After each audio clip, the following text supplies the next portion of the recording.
Hello, everyone, and welcome back to part 2 of Introducing Change. This week's topic with Trinity Professional Group. This is Thursday's Trinity 10, and I'm so excited to continue to divulge this information to you because as we've been talking about so much, of course, we're in Q4 now. We're kind of rehashing everything we've done for the year. And we're getting ready to move into Q1. But moving into Q1, I'm sure we have those things in our mind where we're like, I'd like to change that. Oh, this isn't quite as efficient as I would like it to be. Or this isn't as profitable as I expected it to be in Q1 of 2023. So maybe I should change something in Q1 of 2024. We have so many things we're mulling over, so many things we like to either change or tweak or remove altogether. So introducing change to your team, those of us who are fortunate to have a team at this time, is something that we have to handle delicately. I know in the last video on Tuesday, I spoke about how you have to have the correct verbiage as higher management or higher ranking leadership in order to pass that verbiage down to your floor leadership or your team, your supervisors, however you want to say it. You want to pass that verbiage down to them in a way that the changes are beneficial instead of restrictive or instead of selfish, or you're taking something away from the team like they're used to a certain routine or something like that. You want to make sure that your verbiage is upbeat, your verbiage is positive, your verbiage only speaks of the positive changes that are going to come from this new procedure, this new structure that you're going to implement. Only positive things are going to come from this, and then your team in turn will kind of respond better. Everyone's hesitant to change, even as business owners, as leaders in general. We're all hesitant to change because there was something that was consistent that got us to where we are, right? We kind of had some type of comfortability or some type of relationship with the consistency of the day-to-day, and then that consistency with the day-to-day then led us to achieve our level of leadership, or led us to achieve our own business even with the skill set that we acquired somewhere else. But that skill set was acquired from being repetitive and doing something over and over. So you have to remember those little intricate pieces when it comes to introducing the new steps or new procedures to your team, because they too have gotten used to some procedures that have been set in place. They've gotten used to a routine whenever they come in for their shifts. So you want to handle that delicately and present it to them in a way that's beneficial, as opposed to presenting it to them in a way that is either you like it or you don't. You know, you either accept it or you go. You don't want to really give people ultimatums these days, because we are still, despite a looming recession, despite inflation, despite companies closing and layoffs and this and that, we are still in an employee market, and we cannot falter when it comes to our employees who help us reach our levels. So handling that new introduction delicately is definitely going to be your ticket. That's my tip for this video. I know it took a little minute, but our team is what makes us who we are. So you want to make sure you take care of them very well. So beyond handling the verbiage, we also had to make sure that we started out being clear. We had to be clear on where we're going, what's changing, and how it's going to impact either everyone or a subset of our team, right? So we did go over that.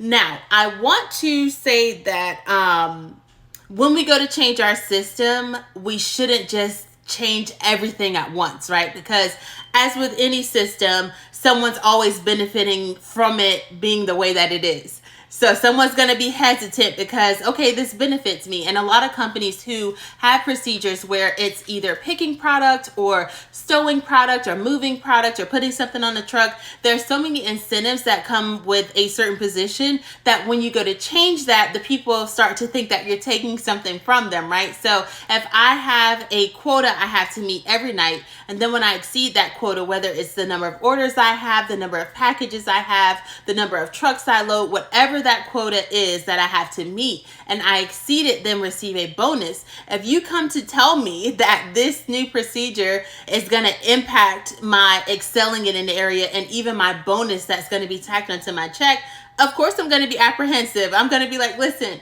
we are not here for volunteer work. This is how I make my extra money. You know, everybody's got bills due. Inflation is crazy. And my human side is going to come out beyond just my being an employee to you or my loyalty to you as a business owner. My human side is going to come out and feel like you're trying to take something away from me that ultimately I did earn. I've worked my way up to meeting the quota and then exceeding the quota, and that exceeding the quota has then granted me my benefit of a bonus. So yeah, I've worked for that. You know, this is something that I've earned. So when you go to implement it, that's why that delicacy is required. That's why your verbiage being very clear, as well as reassuring to your employees that you do still need them. There are just some tweaks here and there. That's why that is so crucial, because of those benefits that have come from a system they're used to. Now you're going to seem like you're taking them away, and they're going to feel like they worked so hard for nothing, or they're going to feel like any benefit they get beyond just generally, you know, being happy they have a job, now everything is always taken away. So you want to be careful with that. Change introduction comes with apprehension. And I don't want you to think that any apprehension is negative, because it could cause you to get insight on something that you missed in the beginning. I know on last week's videos, when I talked about scoping for the future, you want to make sure that you sit with your leadership who actually carry out the day-to-day processes, which would be your floor team, your supervisors, your managers who manage the employees on the floor while the job is being done, because they can see so many things that you can't, right? So that apprehension comes from them being well aware of what's going on. And so when they come to you with a concern, it's not to be insubordinate. It is not to be in a place where they just don't want the change, so they're going to find anything they can just to keep the change from happening. That is not true. And listening to your team and finding out those valid whys will help you introduce change, because you have now circumvented any rebuttal. You've come to a place where you've thought through everything, you've thought on both sides, and you have an answer for almost every question or every rejection, every rebuttal that comes up, because you've had a chance to ward those off while you guys were in the boardroom, right? Before you even get to the employees, you've thought of every way, all of the verbiage that you could come up with in order to keep them from coming back and having you kind of look like you don't know what you're talking about, or having you kind of seem stupid in the grand scheme of things, because you haven't considered something so simple that they all know because they work the day-to-day, right? So you want to make sure you listen to those floor members, your floor leadership, because once you guys handle all of that kickback in the boardroom, all of those things that would kind of hinder the change or hinder the progression or hinder KPIs that you're going to set those standards by, now you have a chance to overcome them before you even introduce it to the team, as opposed to making a change and then changing the change while everybody's getting used to the change. You see how convoluted that can be, right? So imagine when your money's impacted and you're not just listening to a 10-minute video, right? It becomes very convoluted, and it becomes frustrating because you're taking away a system that they were used to, implementing something new, and you don't even fully know how to implement what's new that you're going to hold them accountable for. Big deal, big deal. So whenever you implement this new change, it's crucial to overcome those kickbacks, because now they're setting your standards. This is a huge point. Your team is now setting your standards based on the change that you chose to implement. That's a huge deal. So when it went from me having KPIs for reference on what I want to change, I no longer have those KPIs. I now have to rely on them to show me. I have to rely on my team and my floor leadership to show me that the change that I want to implement was a good idea.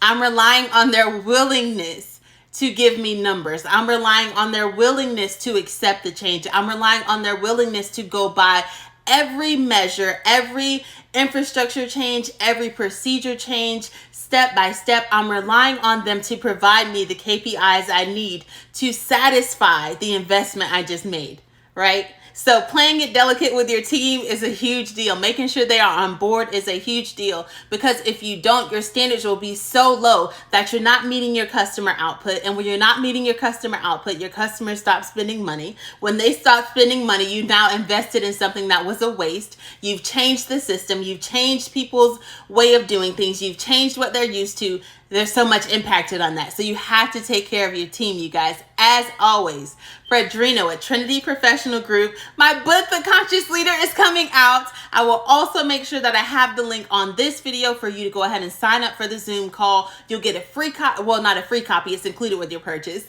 You'll get your copy of the ebook, The Conscious Leader. You'll have access to our Zoom call. You'll be able to meet more leaders. You'll also be able to have conversation and ask questions based on the book that I'll be sending to you all. So please make sure you get on that call and get your copy of the book.